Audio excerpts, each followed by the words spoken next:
That'd be great. Thank you, Kevin. As I said, we're going to talk about EMDR therapy. We're going to talk about EMDR, and we're going to talk about polyvagal theory.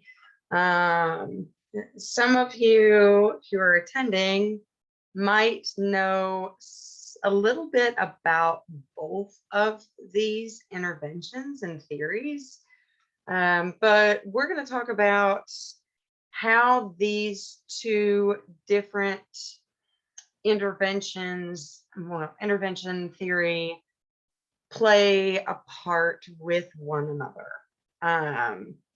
because there is a considerable amount of overlap here. So first and foremost, thank you all for coming to this final session. My name is Dr. Lindsay Brown McCormick. I'm an assistant professor here at the Chicago School of Professional Psychology. I'm a licensed professional clinical counselor supervisor in the state of Ohio. And I am also a certified EMDR therapist and a consultant in training with the EMDR International Association. And I have my credentials as a registered yoga teacher. So we're also going to talk a little bit about yoga with relation to EMDR therapy and polyvagal theory. And I will let my co-presenter tell you a little bit about themselves as well. Hi, I'm Regan Lichtenberg, and I am a graduate student in the clinical mental health counseling program at TCSBP. I'm finishing up my first year. I'm about to go to residency 1, which I'm pretty excited about.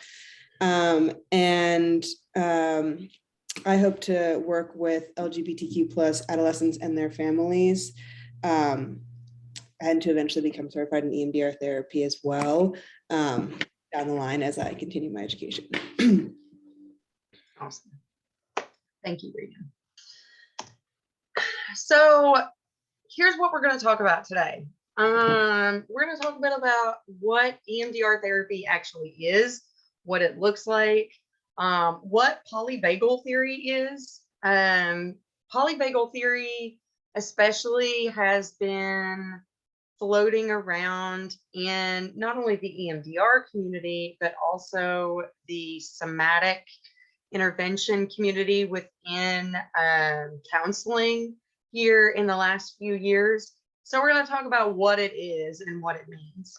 We're going to talk about how these two, as I said, these two therapies and interventions are intertwined and where the overlap is. We're going to look at an application example that is a little more in my focus with regard to perinatal mental health.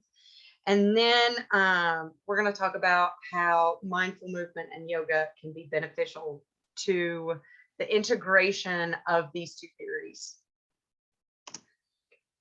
So EMDR stands for eye movement desensitization and reprocessing. EMDR therapy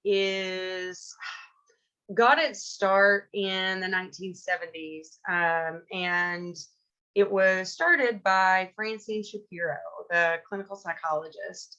And the history of EMDR is she herself had had a traumatic experience, and the thing that she always she used to talk about was that she was walking through this garden, and while she was walking through there, she noticed as she changed her focus and crossed her eyesight at her midline, she noticed as she was processing these things that had happened to her, she started to feel a little bit at ease about them, and a little bit better about them. And so she took this sort of revelation that she had, and she was working with veterans at the time, and applied this to the veteran population. And EMD was born. At that time, it was just known as EMD, eye movement desensitization. But as it has gone through its sort of life cycle throughout the last several decades, it eventually became known as EMDR. And people use the terms EMDR and EMDR therapy interchangeably. And what we mean is it's all the same. It's all the same. We're looking at EMDR therapy. So in terms of the theory of EMDR therapy, the theory behind EMDR is it's on what's known as the AIP model, or the Adaptive Information Processing model. So the idea behind the AIP model is that what we learn, what information that is useful to us, we learn, and we eventually store it to use in the future. And throughout various traumatic experiences that we have and that our clients experience, our nervous system changes. There are so many different things about our state of being that changes after a traumatic experience, from our nervous system to our immune system, which we'll talk a little bit about that or touch on that towards the end of the presentation. But there are so many different things about our bodily system and that changes through trauma and through having traumatic experiences. The idea is that the information processing system that we have doesn't function as well as it should once we have a traumatic experience. And these distressing memories that we store and we hold on to, there are things like negative beliefs and even things like somatically that we hold on to that can play a role in how we process information. There's a lot of talk, especially like with babies that experience trauma and traumatic birth, that their bodies can hold on to those traumatic birth experiences. And depending upon like what sorts of physical intervention you can do, you can help to release some of that stored trauma in the baby's body to help it function a little more adequately with regards to their digestive tract, their intestinal system, like neck muscle releases, and so on and so forth. So one of the biggest proponents of EMDR is what we refer to as BLS, or bilateral stimulation. Also, as a little like sidebar, if you don't know anything about or don't know much about EMDR therapy prior to today, you will figure out very quickly, if you haven't already, that there's a lot of jargon that comes with EMDR therapy, like BLS and AIP and SUD and so on and so forth. So we'll talk about that. But going back to BLS, BLS stands for bilateral stimulation. And bilateral stimulation is that where that namesake comes from, the eye movements. That's what we consider BLS. It can be eye movements, what we refer to as tappers. Some people refer to them as buzzies, but it's a little machine. About the one I have is about the size of a cell phone. Almost looks like a guitar pickup, and it has knobs with cords that are attached to two little, they're probably about like the size of my earbud here, maybe a little bit bigger, two paddles that go in each hand, or like with children, we can put them in kiddos' shoes if they're not old enough to like really hold them. But they tap, buzz, they vibrate back and forth and create that left-right stimulation. We can also use BLS with sound, do BLS with sound. And so what that looks like is putting, when I've done sound before, we put on a pair of headphones and there's like a beep. If you think of like back to old school hearing tests where you hear like the sound in the left ear and have to raise your left hand and so on. It's like a beat or a buzz, tap, whatever you want to call the sound, that goes back and forth from the left ear to the right ear. And that creates the same BLS stimulation. It all stimulates the brain in the same way as the eye movements do. But the whole idea behind bilateral stimulation is that it's taxing our working memory. So it's helping to add some stimulation for like some conditioning and exposure, while we're also thinking or bringing up, as I would say, while we're also like bringing up this previous traumatic experience into the forefront. EMDR kind of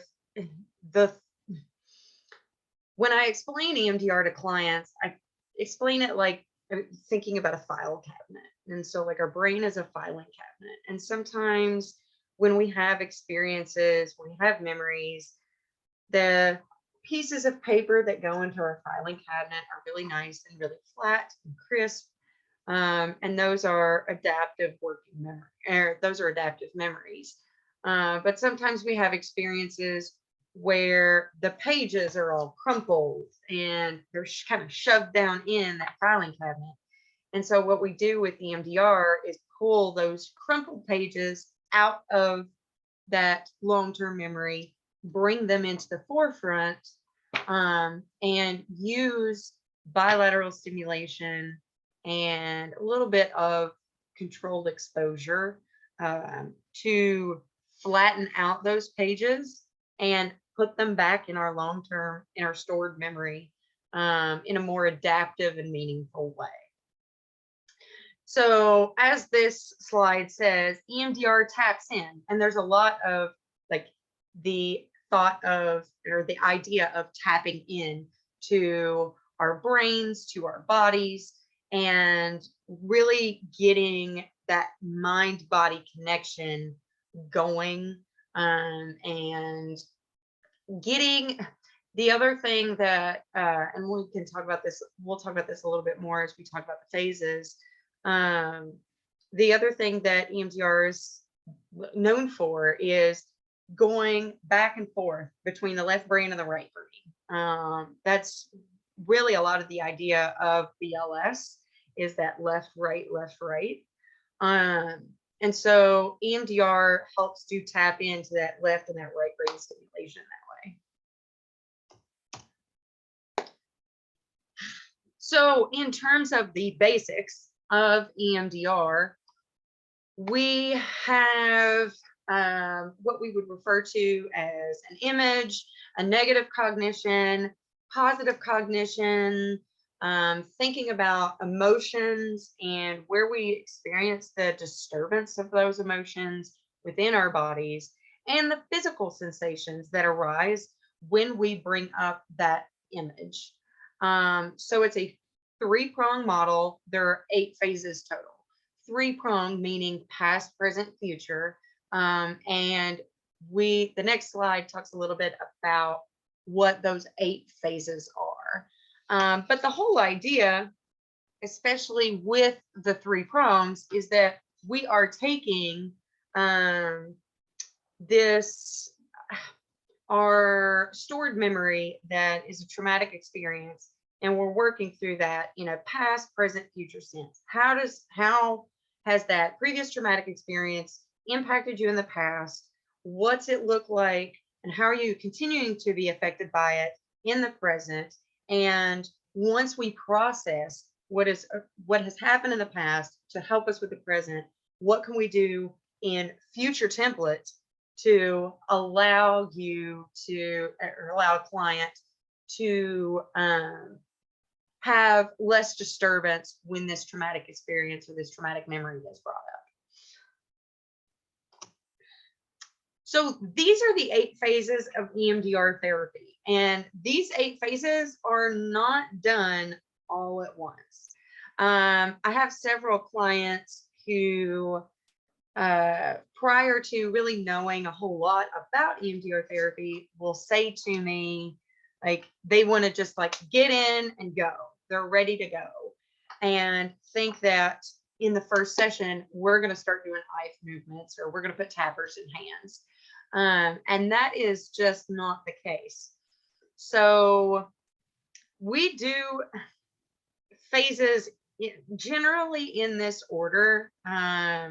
History and treatment planning can happen in one session, depending upon what is going on with the client. It could happen in a few sessions. But the idea is that we are making sure we're getting all the historical information that we need to create ourselves a bit of a roadmap to move through phases 4 through 7. So we do history and treatment planning. Preparation is what we know as resource skills. So within the preparation phase, we are working on building. So some of those resource skills are like safe place, if you've heard of these. Safe place, container, light stream technique. And those are just some of the basic ones that we use and that we teach in basic EMDR training. But there are a ton of different resources available. There are a ton of different resources that you can create with clients. One of the things that I really love about EMDR, and one of the things that I find so cool about working with folks in consultation, is that, excuse me, EMDR allows for so much creativity between the client and the therapist. So, for example, with that preparation and assessment phase, when we're doing prep work, and say we're working on something like container, and the idea behind a container is that it's a visualization, sort of like a meditative technique, where you can put things in your container that bother you, and they don't have to continue to take up space in your mind. You can put things in there when you want. You can put things in there at your discretion, and you can take those things out and deal with the emotions of them when you're ready to take them out. But sometimes for some clients, it's difficult to visualize a technique like that. And so something that I've done with clients, and I know that other therapists and consultants have done as well, is like to bring in something from home, bring in a shoebox, and we'll literally create a container that is real. It's there. They can hold it. They can see it. Like with little kids, for example, we've done shoe boxes and cut like a hole in the shoebox, and or it'll be a shoebox that could open and close, and they write what they want to put in the container on a slip of paper, and they put that down in the shoebox and shut it. And so that they have that visual and sensory sort of way to experience container for themselves. And that's just one of the plethora of ways that we can do resource skill building in that prep phase. And so then in terms of assessment, with assessment, we oftentimes will do things like what I call it is we create a roadmap. So we'll do what we call the float back technique and start with some therapists and some EMDR consultants teach it a little differently. Some we talk about the first traumatic experience, the worst traumatic experience, the most recent traumatic experience, and how we're going to target all of those things. Sometimes some folks are just coming in with one trauma and they want to process one trauma. But all of those things, creating that roadmap for where we're going to go in phases 4 through 7 is what we do in the assessment phase. And then 4 through 7 can happen in one session. Don't always happen in one session. But they're really sort of if you think about EMDR as like a plate, for example, your history prep and assessment might be like your sides, but your 4 through 7 is going to be like your meat or your protein source when you're doing EMDR therapy. And then lastly, we have the reevaluation, where we go back and assess and evaluate how folks are doing with that previous traumatic experience, processing that previous traumatic experience. Target is another jargon. So target, when we say targets, what we mean are traumatic memories. Those don't necessarily have to be memories either. Targets can be things like emotions, somatic sensations, and so on. They don't necessarily have to be a memory. But the idea is that EMDR helps process traumatic memories and experiences. These memories don't have to be in our working memory. They can be in our subconscious. And we'll talk a little bit about disassociation here in a few slides as well, and how that plays a role in all of this. But some of those traumatic experiences could very well be in a client's subconscious. But EMDR also helps with self-regulation. That's really one of the biggest goals behind EMDR therapy. So as I said, phases 4 through 7 are really, when people think of EMDR, that's what they're thinking of. And so phases 4 through 7 looks a little bit like this. I actually, at this point, when I initially got started about 4 years ago, I had a script, and I know several clinicians that still use EMDR scripts. Excuse me. I know several clinicians who are still using scripts, and it's perfectly okay and perfectly fine to use a script. It can help bring a client back to a target, especially if they get down sort of like a rabbit hole when we're looking at like adaptive pathways and creating new neural pathways. Scripts can help people to come back into focus. So phases 4 through 7 looks a little bit like setting up a session. So identifying the previous memory we're going to work on. What's the worst part, or what's the image that really sticks out in your mind when you're thinking about this memory? What's the negative belief that you have about yourself? Okay, what's the more adaptive belief that you want to think about this now? On a 1 to 7 scale, where 1 is completely untrue and 7 is completely true, how true to the words, if you're looking at an adaptive statement, like how true are the words, I am safe now, feel to you right now, and then you take the number. Okay, and so on a scale from 0 to 10, where 0 is no disturbance and 10 is totally disturbing, how disturbing does this memory feel to you right now? And you take the number. Where do you feel those sensations within your body? what sort of emotions come up with you for you when you think about that memory, and so on and so forth. But the whole idea, and this is something that I learned in my consultation,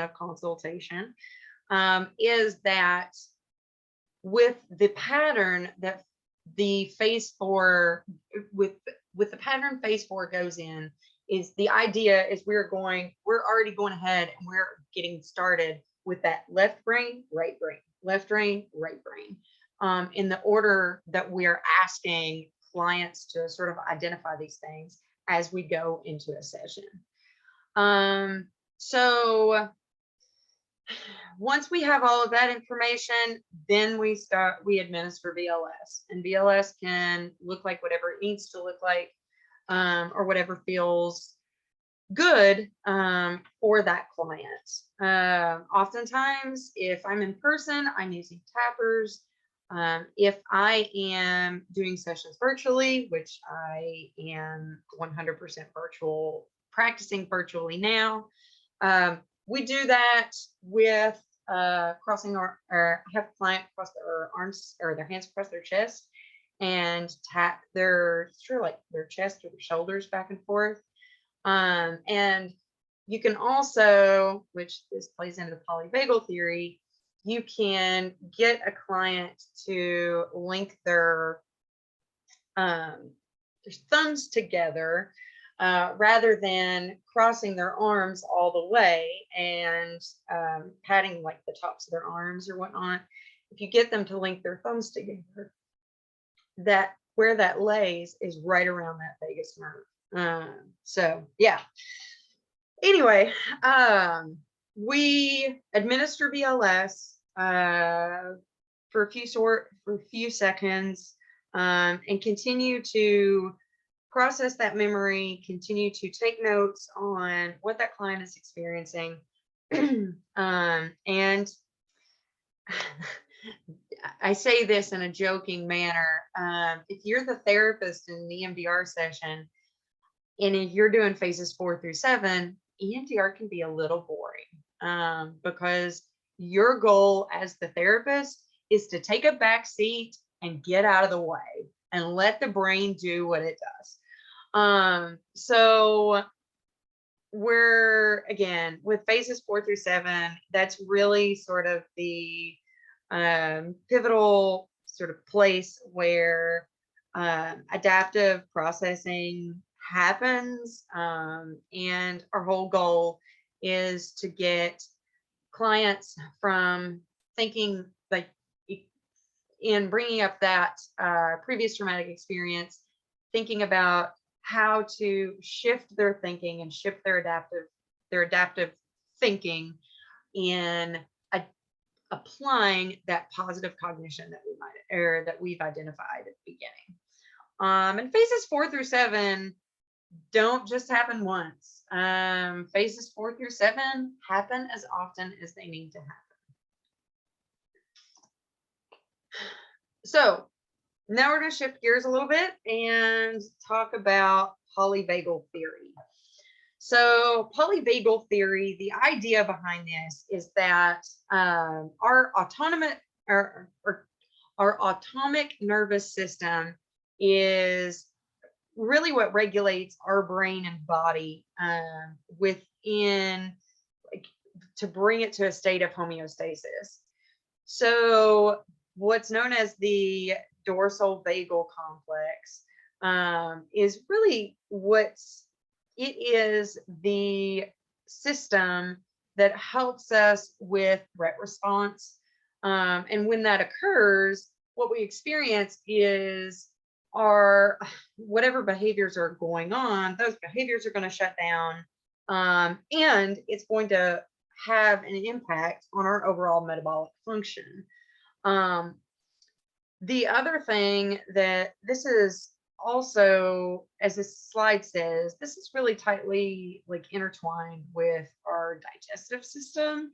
And so, like, if you think about things like anxiety, for example, or even thinking about like PTSD and having an anxiety response within PTSD, one of those somatic sort of one of those somatic experiences that clients can have is frequent problems with digestion, upset stomachs, problems with defecation, and so on and so forth. So in several ways, as I mentioned, there are ways that all of this ties in when we're looking at trauma.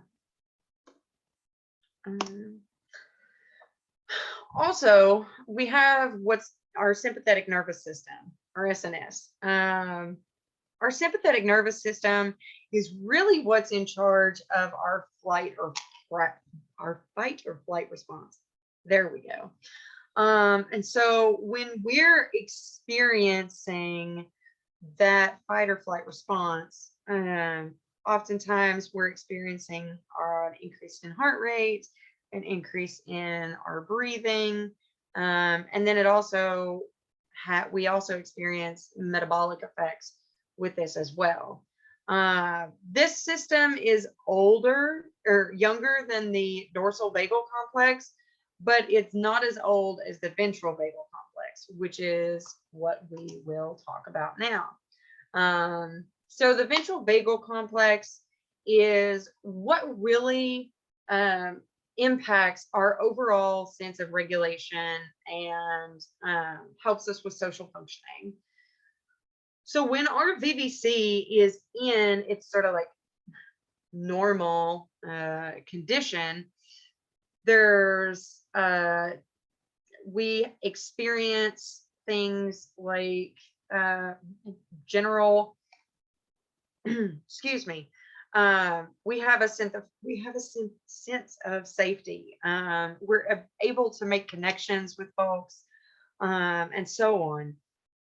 But what happens is when we have something like a traumatic experience that occurs, all of these systems, they tend to get offline.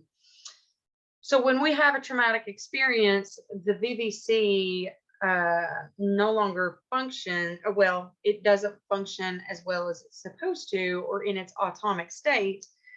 So the sympathetic nervous system and the dorsal vagal complex can respond to the threat in the way that they need to respond to the threat.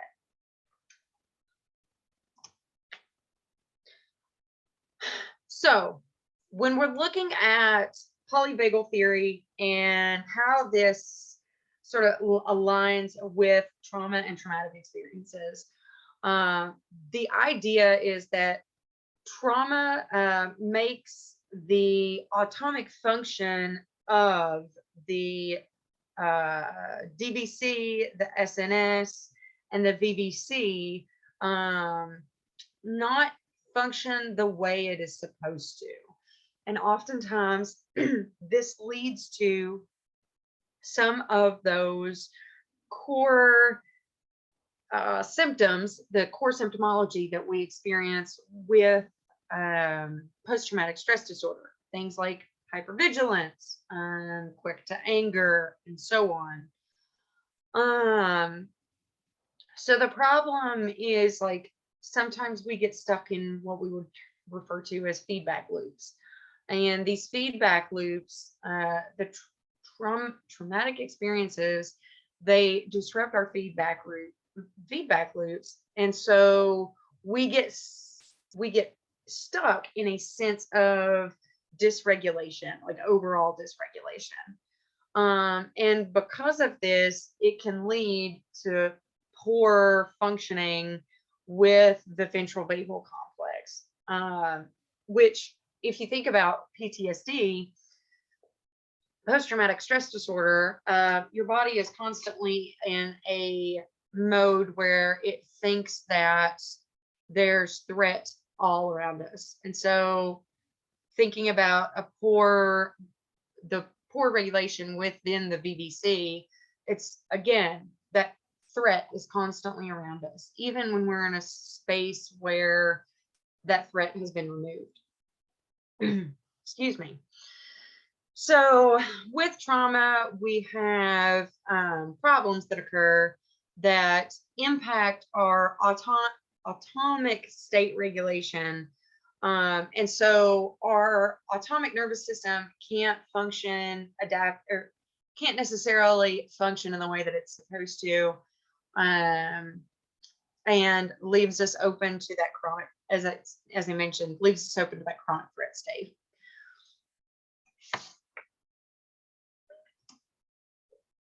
So looking at the mind-body connection, we're going to talk about a little bit here about dysregulation and move into disassociation.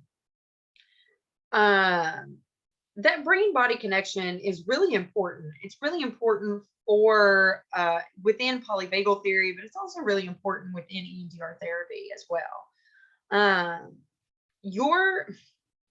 Your brain and body, while they can be offline, they're not going to function as adaptively as they need to if those two systems aren't regulated together.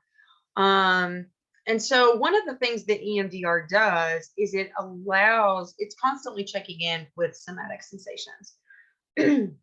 It's also constantly checking in with the emotions that clients experience with those previous traumatic memories that we're bringing into the forefront, bringing into our working memory.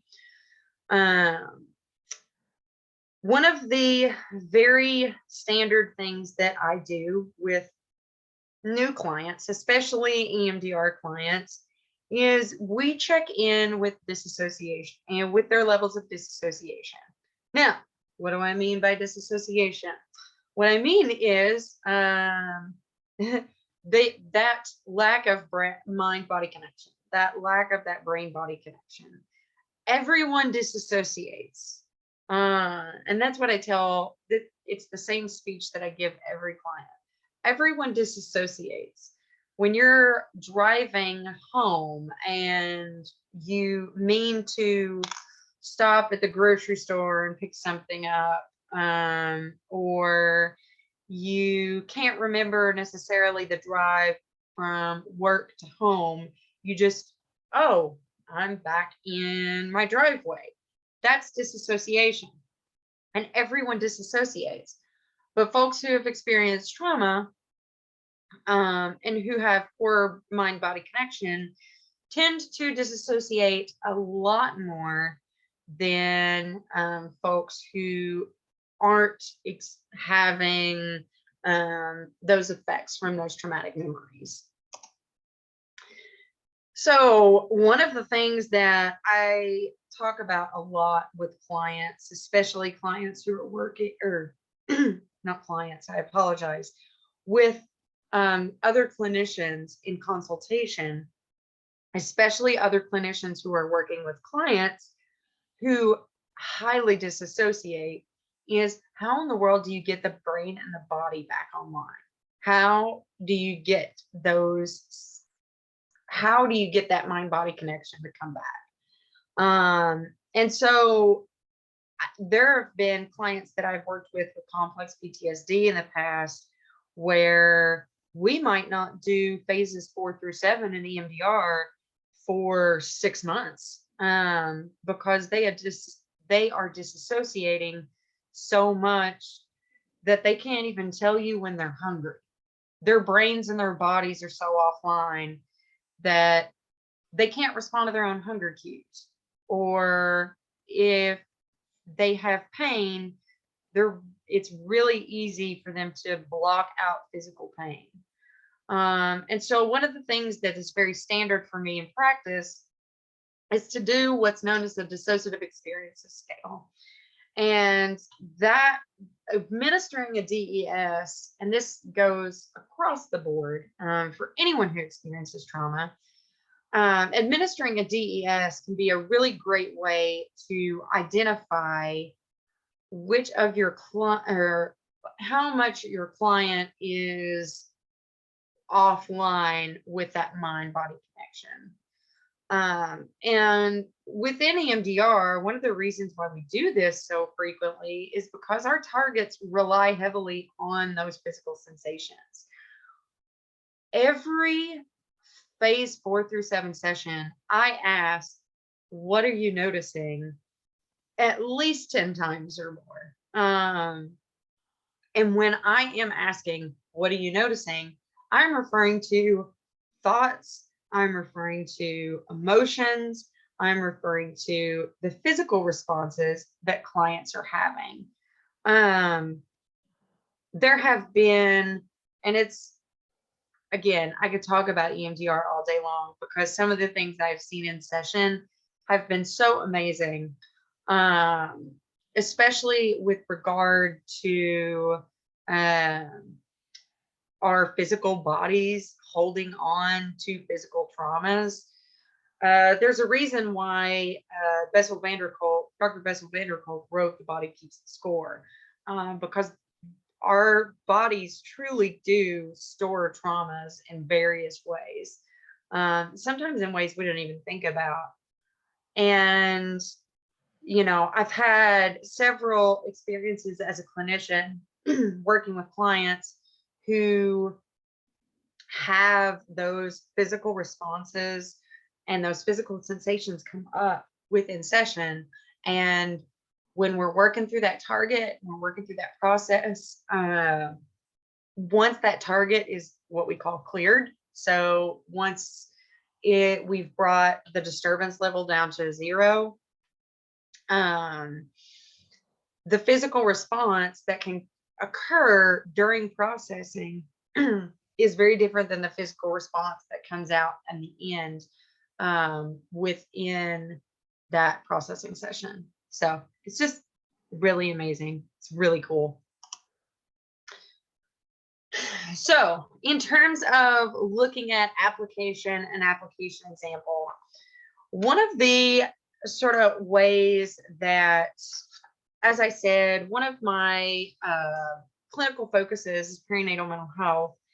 And so when we're looking at something like mother-infant psychotherapy, for example, there is a lot of prolonged high stress that can come within that connection and within that relationship. So when an infant is feeling threatened or feeling unsafe, what do? They cry. They're seeking the attention from their caregiver. And what has been theorized is that if caregiver does not get to that child and does not respond in a certain amount of time, then that child starts to move through a level of a type of disassociation. So the first time that happens, they oftentimes will experience a freeze response. Once this freeze response fails, then they move in from hyperarousal within crying to hypoarousal. And so what can happen within this is that this shift can cause an interruption within this infant's defensive behaviors. So what is recommended is that we use things like soothing gestures and soothing tones from a caregiver to regulate that autonomic nervous system within the infant. And if you have an infant who's experienced trauma, you're going to have an infant that is hyper aroused and is very often in a fear state within their own bodies. There's a lot of importance, especially if you look at things like attachment theory and attachment parenting. There is an importance with co-regulation. And so in order for a parent to be able to co-regulate with a child, that parent has to be able to regulate for themselves. So when you're looking at mother-infant attachment, mother needs to be able to self-regulate so she can assist that infant in regulation. Because as we know from a kiddo's developing a developing nervous system, developing brain, and so on, they don't have the ability to self-soothe. They don't have the ability to regulate themselves. And so a regulated mother needs to be able to co-regulate with that child. When mother is stressed, when mother has lack of support, then she's not going to be able to provide that co-regulation in a way that's going to be helpful with that infant. And so it creates a negative feedback loop with both mother and infant. And so one of the ways that we can not only apply EMDR to this, but apply polyvagal theory to this is utilizing EMDR therapy to help get mother and baby, to help get mother out of that feedback loop. So that way she is able to self-regulate and engage in helpful co-regulation with that kiddo. And so, what does polyvagal theory say about this? Having calming voice and face-to-face exchanges are what's going to help infants with regulation and help that autonomic nervous system get back to a state to where the infant can rely on their caregiver and be able to engage with that caregiver in an adaptive way. When you have mother who is in prolonged and high stress situations, it leads to an increase in cortisol levels. There is some, and I don't know when this got started or why folks thought this was the case, but there's been a lot of misinformation about pregnant women can't go through EMDR therapy.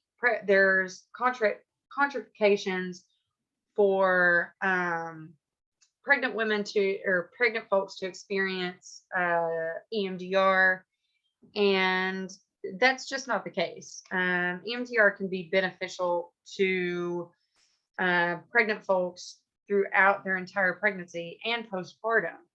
But the idea is that when you have a parent, when you have a birthing person who is in a constant state of high stress and having that increase in cortisol levels, it's going to have an impact on the developing fetus.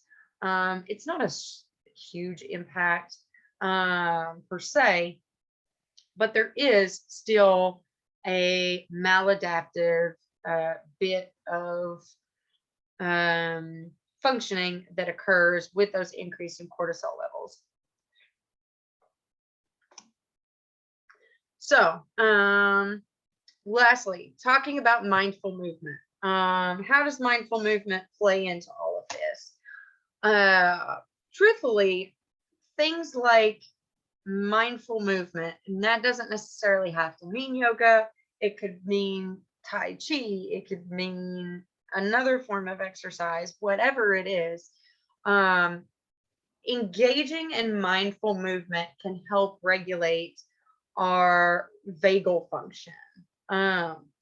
So the idea behind this is that when we're engaging in something like mindful movement, or engaging in something like yoga, we use yoga as our example here.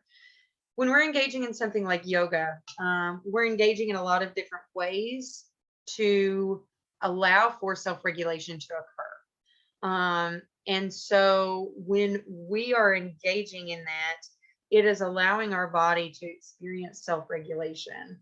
And not only is it allowing us to have those outlets and avenues to engage in self-regulation, it is also promoting mindfulness and mind-body connection and bringing our awareness into somatic sensations. And that's why, yoga and yoga therapy can be a very complementary intervention to EMDR therapy rooted in polyvagal theory. What happens when we experience PTSD is that chronic stress that we're experiencing from PTSD will increase our allostatic load.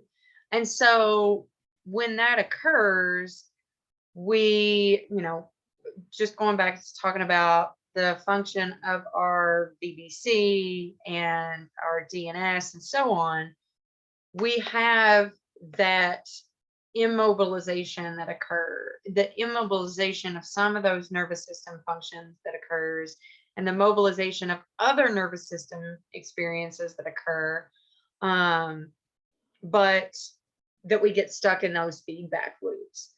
And so any sort of physical activity, not just necessarily yoga, and exercise, can help with those physiological impacts that the stress from PTSD can bring on within the body.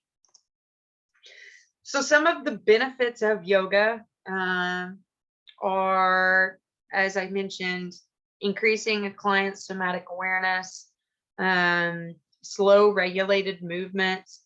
It allows for an increase in concentration levels, especially if you're, thinking about something like meditation, and including meditation in your vinyasa practice. Like, their meditation is going to help with the regulation of your VBC.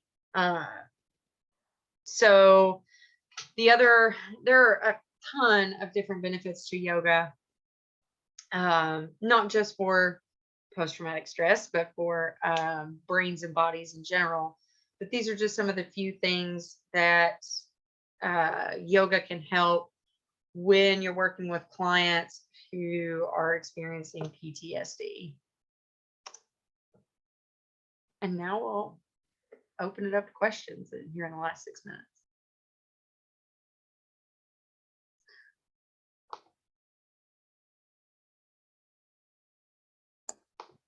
There are some in the chat if you can see those. If not, I think Kevin was just going to read them off. Sorry, Kevin. Okay. That's right.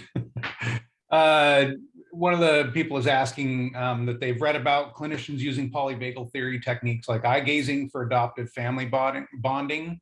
And do you believe this is it is effective and or appropriate? That's a great question. I don't know a whole lot about eye gazing, but I would think that, looking at previous studies that have been done on how human connection works and how, the old saying is, what is it? The eye is the window to the soul, or so on, or whatnot.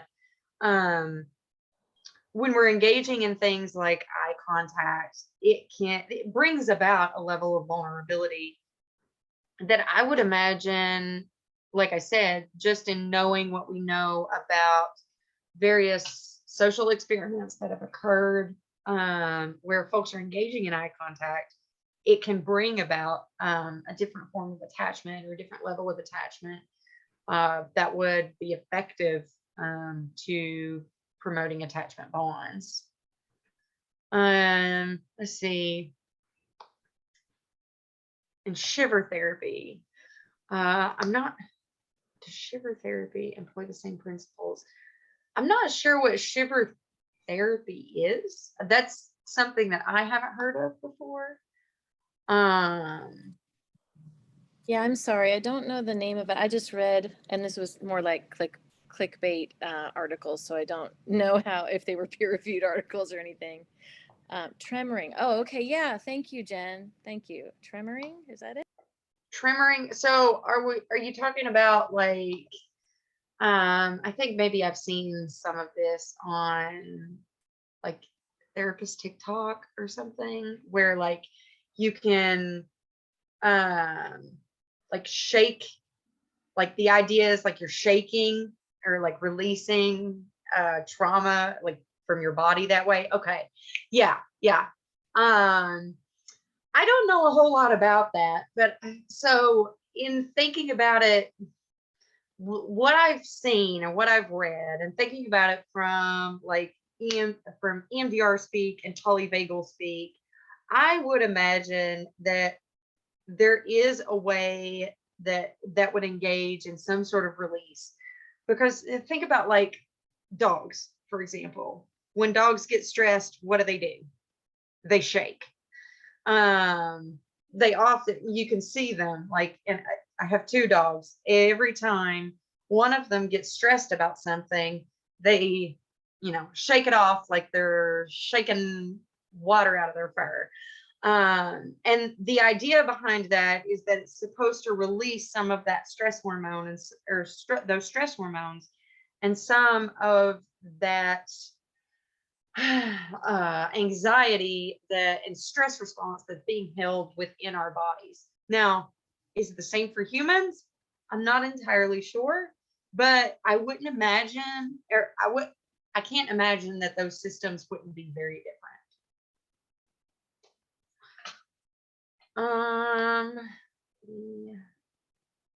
Go back here.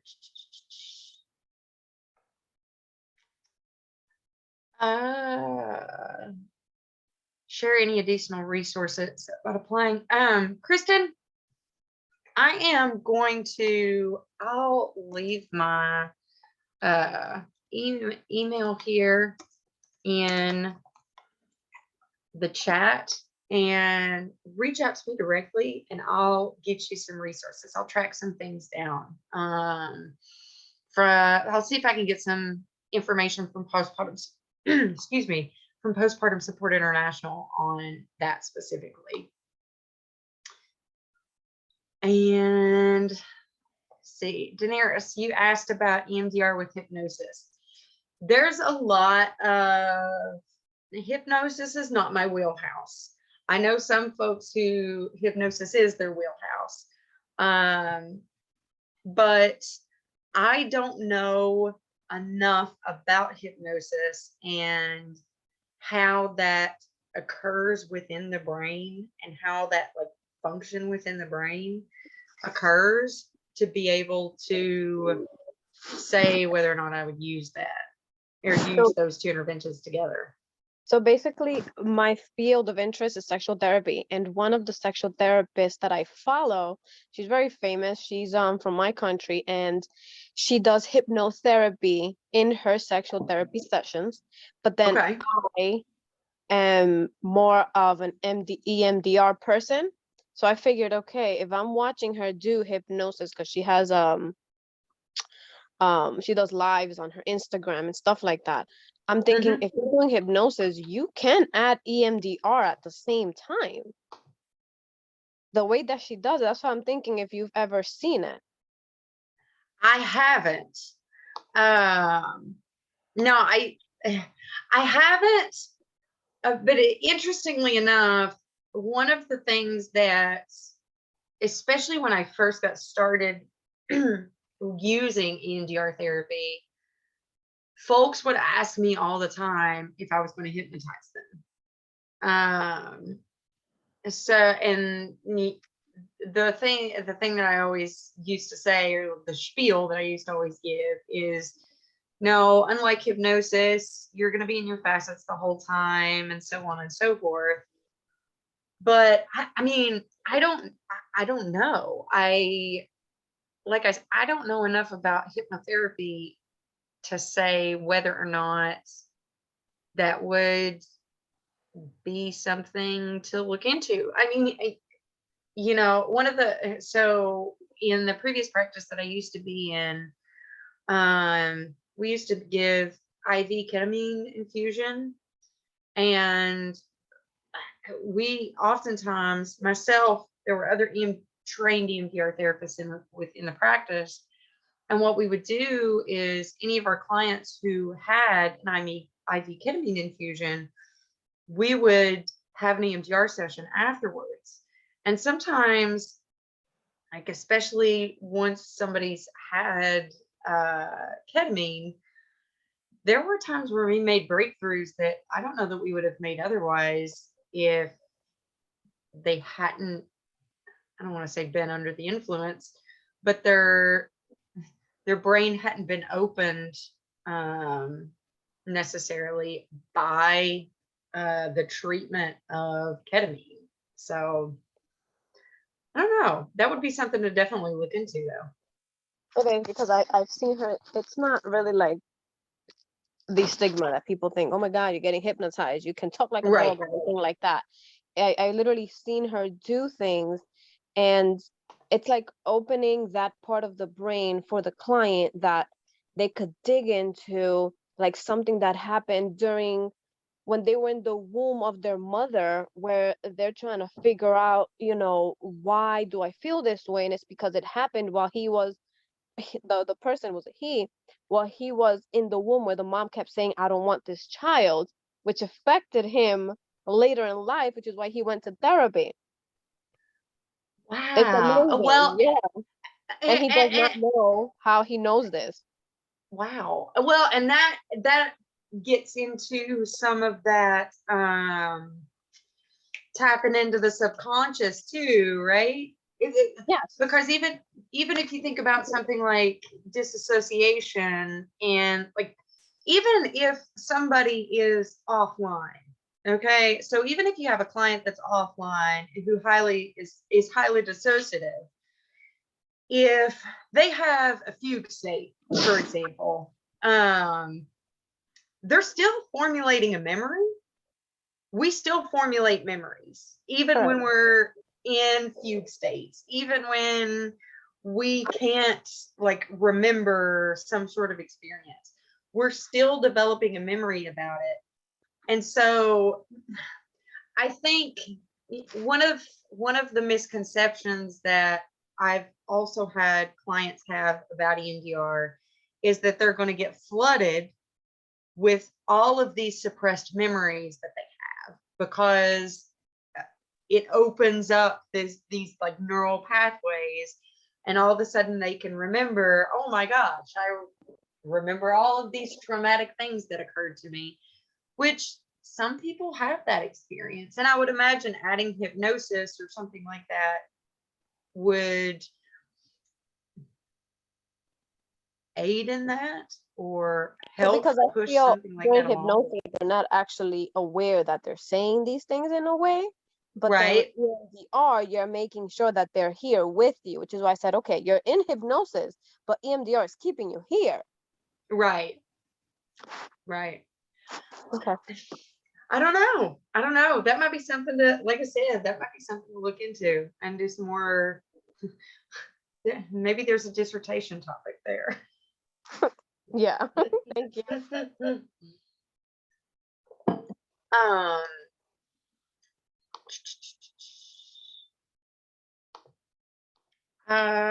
Let's see. I feel like there was another question that occurred here.